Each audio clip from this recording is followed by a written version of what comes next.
Music.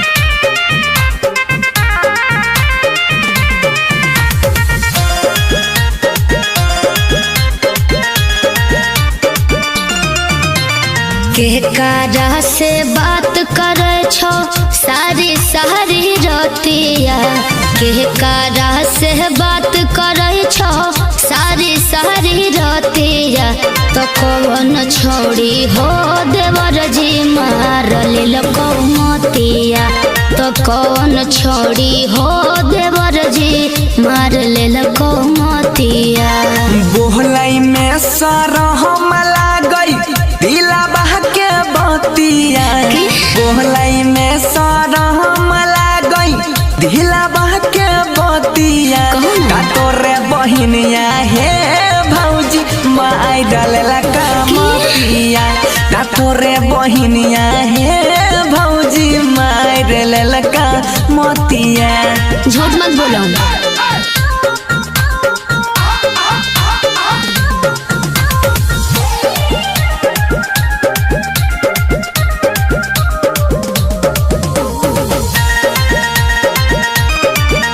Music by Dilip सावरिया। तू हो अंगूठा छप मोर बहिनी बीए पास हो, झूठो के ने लगवा देवरो कारा परस हो।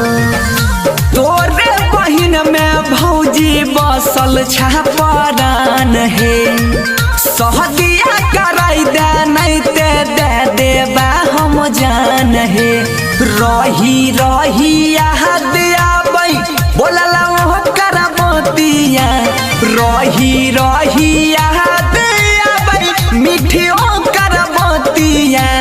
तोरे बहिनिया हे भौजी माई दिलेला कामतिया, तोरे बहिनिया हे भौजी माई दिलेला कामतिया।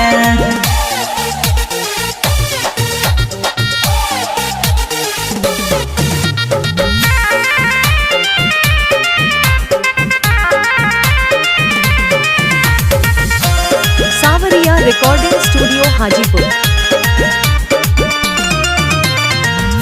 बोलै में तोरा देवरो लाग नहीं छे लाज हो, एक घर में दोनों बहिनी दूसत ही समाज हो। हमारा संग बहिन तोहरा सोखा बहरी पैता।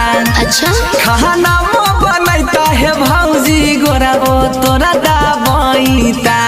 भैया से कही के बंसी करैबो तोहर बतिया, जब करै छो जिद तना मानै छी यही बतिया।